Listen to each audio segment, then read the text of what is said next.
Hello दोस्तों, स्वागत है आपका मेरे इस सैनिक समाचार चैनल में। दोस्तों, आज की वीडियो में बात करेंगे पूर्व सैनिकों के लिए और पेंशनर्स के लिए। दोस्तों, दो इम्पॉर्टेंट अपडेट्स हैं। रक्षा मंत्री अनवील्स लैंडमार्क पॉलिसी रिफॉर्म्स, और दूसरा दोस्तों यहाँ पर गवर्नमेंट ऑफ इंडिया, आपके स्क्रीन पर देख सकते हैं, मिनिस्ट्री ऑफ फाइनेंस, और ये जो है लोकसभा की तरफ से एक बड़ा अपडेट आ रहा है जो कि पेंशनर्स के लिए है। आप देख सकते हैं मार्च 16 2026 इसी साल का है, और इसमें जो है पेंशनर्स के जो बेनिफिट को लेकर जो क्वेश्चंस पूछे गए थे उसको लेकर दोस्तों क्लैरिफिकेशन दिया गया है। और साथ ही साथ दोस्तों दो नए रिफॉर्म्स किए गए हैं, landmark policy reforms for ICG personal and the families. और ये दोस्तों 28 जुलाई का ही अपडेट है। इसमें दो इम्पॉर्टेंट रिफॉर्म्स किए गए हैं, एक तो जनरल न्यूट्रल का और दूसरा स्ट्रीमलाइन एक्स ग्रेटिया का।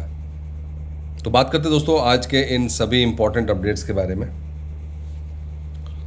दोस्तों, और चैनल पे आप पहली बार हैं तो चैनल को ज़रूर सब्सक्राइब करें, जिससे आने वाली हर वीडियो का अपडेट आपको मिलता रहे, और साथ ही साथ बेल आइकन ज़रूर दबाएं। दोस्तों, यहाँ पर देख सकते हैं रक्षा मंत्री Shri Rajnath Singh has unveiled two significant policy reforms for the Indian Coast Guard aimed at promoting gender parity. और यहाँ पर दोस्तों अगर एक्चुअल जो इम्प्लीमेंटेशन है उसमें आप देखेंगे तो यहाँ पर द फर्स्ट पॉलिसी जो है a comprehensive women centric approach by ushering in a gender neutral framework for the introduction of officers into the ICG. तो जेंडर न्यूट्रल जो है फ्रेमवर्क बनाने की बात की जा रही है, इससे कि मेन और विमेन दोनों को बराबर अपॉर्चुनिटी मिल सके। Of the policy include induction of women candidates into both short service appointments and permanent appointments. और इसी के साथ साथ दोस्तों जो दूसरा इसी में चेंज किया गया, मेजर रिफॉर्म किया गया है, relief and administrative ease to the next of kin of the personnel who unfortunately go missing at sea in the line of duty। और यहाँ पर आप देख सकते हैं कि ex gratia compensation and terminal benefit to the NOA, उनको किस तरीके से बेनिफिट दिया जा सके।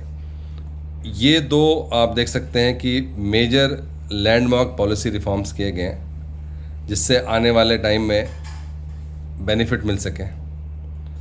बात करते हैं दोस्तों दूसरे अपडेट की, और यहाँ पर आप देख सकते हैं इनकम टैक्स को लेकर पेंशनर्स के लिए, और ये इनकम टैक्स को लेकर डिसेबिलिटी पेंशन को लेकर ये अपडेट है। और इसमें डिसेबिलिटी पेंशन को इनकम टैक्स से बाहर रखने के लिए the reason behind restricting the income tax exemption only to personnel invalidated out of service. The details आप देख सकते हैं, number of disabled person who have retired normally from service and the total annual pension. तो यहाँ पर दोस्तों जो इसका कंबाइंड जो जवाब है आप देख सकते हैं लोकसभा की तरफ से, the exemption in respect of disability pension received by members of the armed forces who are invalidated out of service, जिनको कि इनवैलिडेट आउट किया गया था ड्यू टू डिसेबिलिटी एट्रीब्यूट्स, या एग्रीवेटेड बाय मिलिट्री सर्विस, वो जो डिसेबिलिटी है वो मिलिट्री सर्विस की वजह से हुई थी, has existed since the framework.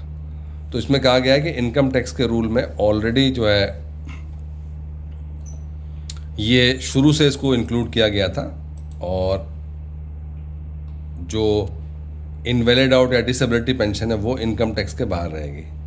ये दोस्तों इसी साल का जो है मार्च का ही डिसेबिलिटी पेंशन को लेकर अपडेट है। With enablement of income tax 2025 the earlier enactment pertaining to income tax and related to saving provision cease to operate, therefore in the absence of an express provision the present provision has been included to ensure continuation of the same exemption. तो दोबारा से जो पहले चल रहा था उसको continue करने के लिए आप देख सकते हैं जो उसमें इंक्लूड किया गया है।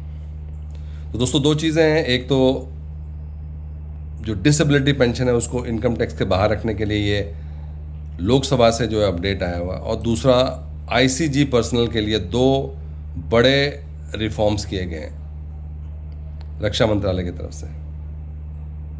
दोस्तों ये थे आज के दो इंपॉर्टेंट अपडेट सभी एक्स सर्विसमैन के लिए और केंद्रीय कर्मचारियों के लिए। अगर वीडियो पसंद आए तो इसको लाइक कीजिए, शेयर कीजिए और सब्सक्राइब करना ना भूलें।